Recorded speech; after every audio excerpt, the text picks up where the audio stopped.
વડીલો દંતાળ કોને કહેવાય? દંતાળની ખબર છે કે કોઈને નહીં? તો એકલા રોટલા જ ઉલાળો. હા, એટલે ન ખબર હોય, કારણ કે હવે હું બીજી વાર આવીશ ત્યારે લાકડાનો એક નાનો એવો બનાવી અને નમૂનો લેતો આવીશ. નહીતર મને એવું લાગે છે કે ધીરે ધીરે આ વાતો બધી વહી જાય. આ વાતો એ માટે કરું છું કે દંતાળ અમુક વડીલોને ખબર છે, એને ઉસાદ કર્યા છે. કાંઈ હું પરીક્ષા કરવા નથી આવ્યો કોને ખબર છે ને કોને નથી ખબર, એવું કંઈ જાણું, પણ જાણ કરવા આવ્યો કે દંતાળ એક જે બાજરો, ઘઉં અથવા તો જુવાર જે અનાજ છે એ વાવવા માટે, એની વાવણી કરવા માટે એનો ઉપયોગ થાય. દંતાળ હોય તો જ વાવણી થાય. એ દંતાળની અંદર 3 અથવા 5 જે લાકડાના હોય, અત્યારે લોખંડના બનાવે છે, પણ એ નકોર લાકડાના હોય છે અને એની ઉપર હોલ પાડેલો હોય. હોલ ઉપર અત્યારે સાદી ભાષામાં આપણે જાણે ખબર પડે તો કહીએ કે પાઇપ લગાડેલી હોય, એને દાંડવું કહે. એની માથે ઓળણી લગાડેલી હોય અને એક જ હાથમાં મુઠ્ઠીમાં દાણા પડે એટલે ઓટોમેટિક 5એયમાં 1 હરખાવ્યા જાય.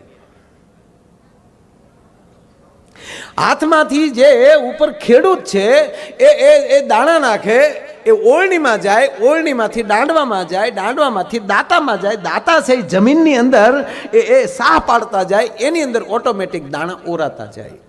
પણ જેવા ખેડૂતના હાથમાંથી આવે એ સીધા દાંડવામાં અટક્યા વગર સીધા સાહ સુધી પગી જાય. અને સાહમાં જે વાવે છે એને દાંતા કહેવાય. દાતાને એ ખબર નથી હોતી કે હવે અમે વાવી નાખ્યું એમાં કેટલાયના પેટ ભરાય. એમ અહીંયા બેઠેલા મારા દાતાઓ, ભગવાન નરનારાયણ ભગવાન એને જેટલું આપે છે એ ઓળણીમાંથી હોહરવું, એમ કહેવાય કે જગતની અંદર આવું વાવતા જાય છે એટલે એને દાતા કહેવાય છે. હે, એને પોતાને ખબર નથી કે હું દાન આપું છું, શું કામ આપું છું. અને આવી રીતે જે વાવણી કરતા જાય છે એ દાતાઓને જગત હાચવતું બહુ હોય. જગત હાચવે એટલું નહીં, મારા બાપ એના પરિવારની જવાબદારી એનો સદગુરુ અને એના પરિવારની જવાબદારી ભગવાન લઈ લેતો હોય કે તું આવી રીતે આપે છો, આજ પછીની જવાબદારી મારી છે, હું તને આપીશ. અને દાતાર કોઈ દી દુબળો ન થાય. હા, જે બીજાને આપે ને એને ભગવાન આપે, એ નિયમ છે. તમે તમે તમે જેટલા ખાલી થાવ ને એટલું અંદર ભરાય. જેટલી ટાંકી તમારી પાણીની ખાલી થાય એટલું જ પાછું પાણી તમે ભરી શકો તો જ ભરાય, નહીંતર કાંઈ પછી એમણે પડી જ રહેવા જોઈએ. નહીં, ખાલી કરવી જ નથી, પૂરા પડે અંદર. એ પાણી વાસ મારી જાય. એમ ઘણાના રૂપિયા વાસ મારી ગયા હતા ભાઈ. એ બધી વાસ મોદીએ કાઢી નાખી. હાવ હાથાળા.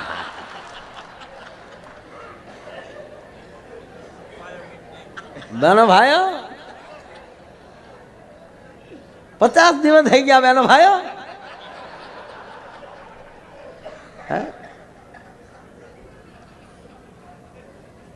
દરેક વસ્તુની આયુષ હોય છે. મોદી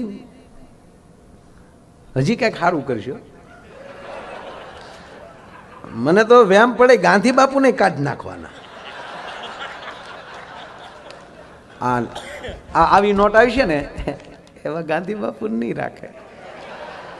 કારણ કે હું કામ ખબર, એ કે ખોટા રાષ્ટ્રપિતાને જેન તે ધંધામાં સડાવવા એમ. કારણ કે આપણો રાષ્ટ્રપિતા છે, એ ગમે ધંધામાં ન જવો જોઈએ. આ નોટ દાનમાં જ આવી જોઈએ. આ નોટ છે કારણ કે આની ઉપર સાપ છે રાષ્ટ્રપિતાની, તો એ કોઈક ગરીબના આહું લૂસવા જોઈએ. આ નોટથી કોઈકને આહુડા પડવા ન જોવે. એટલે આવો વિચાર કરીને મને એવું લાગે છે કે નોટમાં ગાંધી બાપુ નહીં રાખે.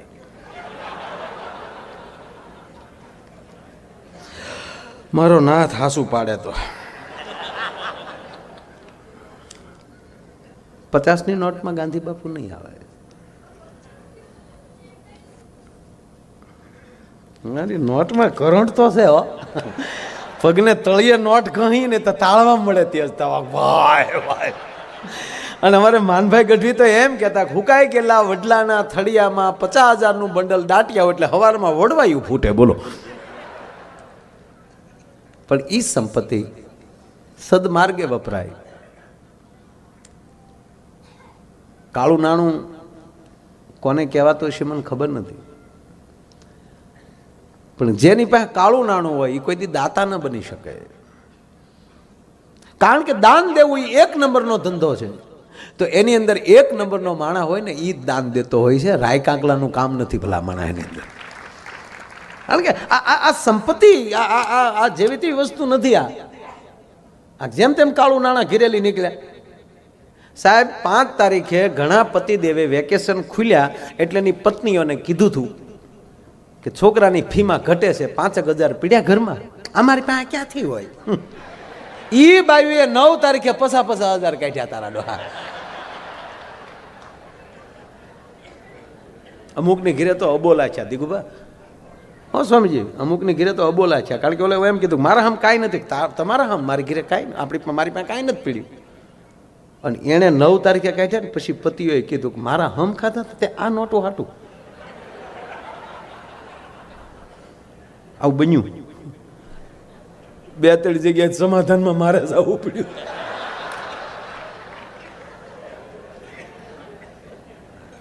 અને હકીકત છે તમે જેવું બોલો ને એવું ભગવાન કરી દે. ઘણા કીધું કે અમારી પાસે કાંઈ નથી. એ શરમમાં પછી કંઈક હવે કહેશું તોય તકલીફ પડશે. એને 50 દી સુધી નો કાઢ્યા. થઈ ગયા કાગળિયા. સત્યનારાયણની કથા હવે હાશી પડી. બોલો. સત્યનારાયણની કથામાં છે ને પ્રસંગ, દંડી સ્વામીનું રૂપ ધારણ કરીને વાણિયો અને એનો જમાઈ બે આવતા હતા. સાધુ નામનો વાણિયો ધન કમાઈને એને દંડી સ્વામીનું રૂપ ધારણ કરીને ભગવાન ઉભા રહ્યા છે. એ સાધુ નામના વાણિયા, તારા વાણની અંદર શું ભરેલું છે એ મને કે. ચતુર્વાણિયાને એમ થયું કે કદાચ કોઈ મને લૂંટી જશે એટલે કીધું કે મહારાજ મારા વાણની અંદર વેલા ને પાંદડા સિવાય કાંઈ ભર્યું નથી. કે તથા અસ્તુ. અને વાણ દરિયામાં તરવા મળ્યું. જોવે છે તો ઝવેરાત હતી, વેલા ને પાંદડા થઈ ગયા. એમ ઘણી બહેનોએ કીધું હતું કે અમારી પાસે કાગળિયા સિવાય કાંઈ નથી. એ 50 દી પછી કાયદેસર કાગળિયા થઈ ગયા. તથા અસ્તુ.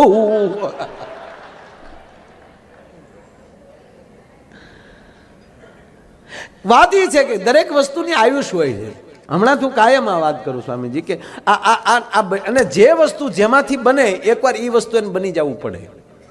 આ દેહ છે એ પંચભૂતનું ખોળિયું છે, માટીમાંથી બન્યું છે. બનાવ્યું છે કોણે? ભગવાન નરનારાયણ પરમાત્માએ.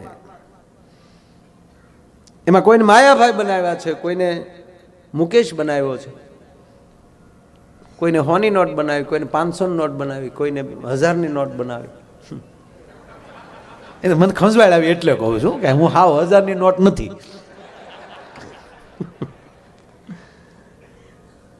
પણ બનાવી છે કોને? ભગવાને. અને જ્યારે એ એનો હક પાછો લઈ લેશે આપણી ઉપરથી ત્યારે પાછા માટીમાં ભળી જાવ. કારણ કે માટીમાંથી બન્યા હતા. આ નોટ કાગળમાંથી બની. એ બનાવી કોણ? અને ગવર્મેન્ટે બનાવી છે, ભારત સરકારે બનાવી છે. એની અંદર ચોખ્ખું લખ્યું છે ગવર્નરે કે હું આને 100 રૂપિયા ભારત સરકાર, ભારત દેશને 100 રૂપિયા દેવાની પ્રતિજ્ઞા લઉં છું. એઠે ગવર્નરની સહી. એકમાં લખ્યું કે હું 500ની નોટ અદા કરું છું, એકમાં એમ લખ્યું કે હું 1000ની નોટ અદા કરું છું. એ જેણે લખ્યું હતું એણે પાછો હક લઈ લીધો. એટલે એ 500 ને 1000 હતા એ પાછા શું થઈ ગયા? કાગળ. પણ મને કહેવાય ગયો કે જે નોટું બંધ થઈ ગઈ એમાં હું જે નોટું ઘસાઈ ગયેલી કડકસલી વાળી હાવ જૂની થઈ ગયેલી જોઉં ને એ નોટુને ધન્યવાદ આપું છું. ને નોટું તે આનંદમાં છે. શું કામ? કારણ કે કયક જગ્યાએ એમ કહેવાય કે ક્યાંક અન્ન ક્ષેત્રમાં, ક્યાંક મંદિરોમાં એ વપરાતી જૂની થઈ ગઈ. ઉપાધિ તો ઓલી કડકડ ક્યુને છે હાવ. હજી ગયા વર્ષે જ બન્યું થયું. અને હજી બેંકમાં કડકડિયું પડ્યું છું એને રોવું પડે છે કે હાય હાય હું હતી 1000ની નોટ પણ હું કાંઈ સમાજને કાયમ ના આવીને એમણાં મારે ખોટું પડી જવું એમ સાહેબ આ દેહ મળ્યો છે ભગવાનનો આ ભગવાને આપણને દેહ આપ્યો છે એને આવા સંતોના કાર્યની અંદર ઘસાતા ઘસાતા કદાચ આપણને ગઢપણ આવી જાય ને તો એવા કાર્યો કરીને ગયા હશું ને એટલે આપણે આંખમાં આહુડા નહીં આવે ભગવાન તમને લેવા હામો આવશે વયાય મારા વાલા તું સમાજમાં એવા કાર્યો કરીને આવ્યો છો એ મને ગમે છે એ માટે એ જી અમે નિસારણી હે બનીને દુનિયામાં ઉભા રે ચડનારા કોઈ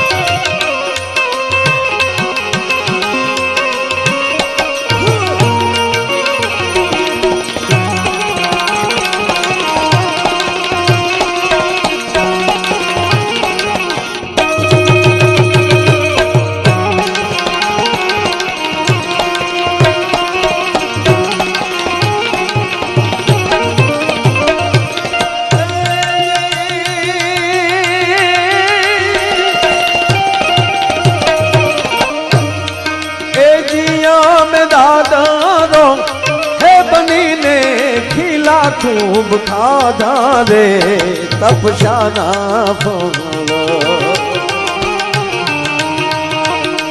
लो मिला रे रेगी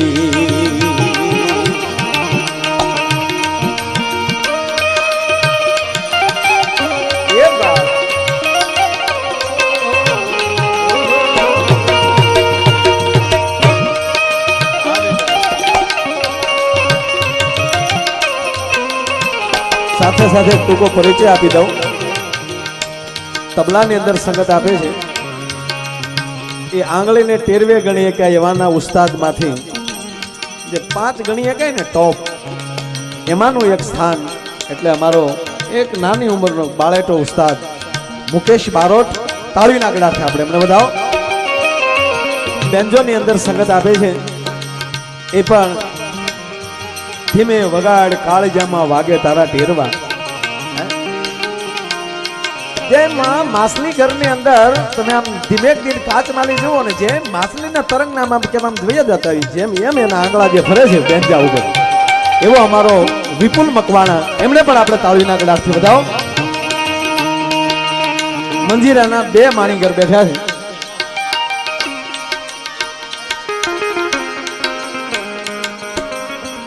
પાહેર પિત્રના મંજીરાને વગાડે છે ને હવાસેર હોનાના કરીને દેખાડી દે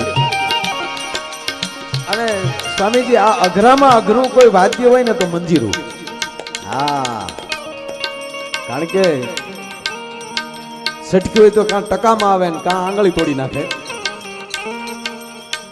મુંબઈમાં હવાર સુધી એક ભાઈ બેઠા પ્રોગ્રામમાં મેં કીધું મજા આવે ને મને કે મજા છો તમારો કપાળ આવે મેં કીધું સવાર સુધી ખોડાણા કેમ મને કે હું સવાર સુધી જોયા કર્યો કે હમણાં મંજીરા વાળો લગાડશે પણ લાગવા ન દીધું હો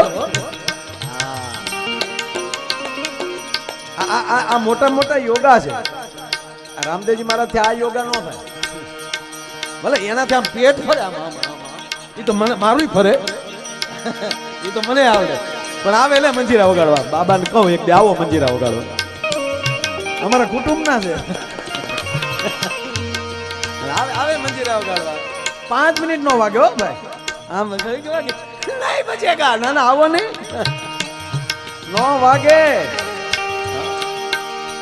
મંજીરો નો વાગે પણ હાથમાં વાગે પણ એવો મંજીરાનો માણીગર અમારો ભૂપત મેર એને તાળવીના ગળાથી આપણે એમને બધાઓ બાજુમાં બારોટજી એ ખાલી મંજીરા જ વગાડે છે અમારા મુકેશના બાપુજી છે હા એના માર્ગદર્શક છે બહુ જૂના ઉસ્તાદ છે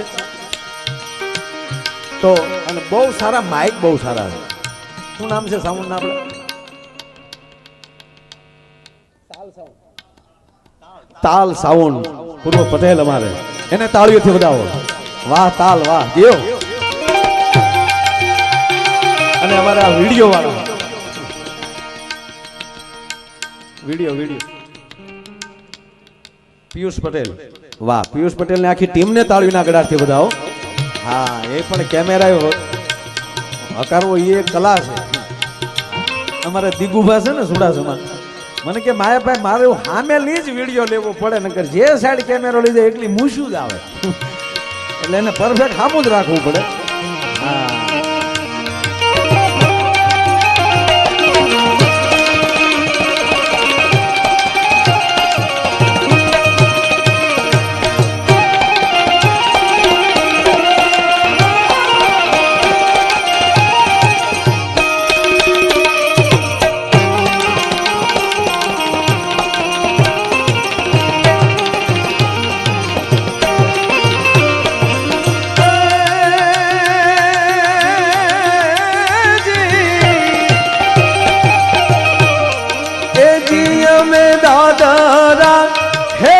ने खिला खूब खाधा रे तपशाना फूल नो मिला रे रेगदी अरे तपशाना फूल नो मिला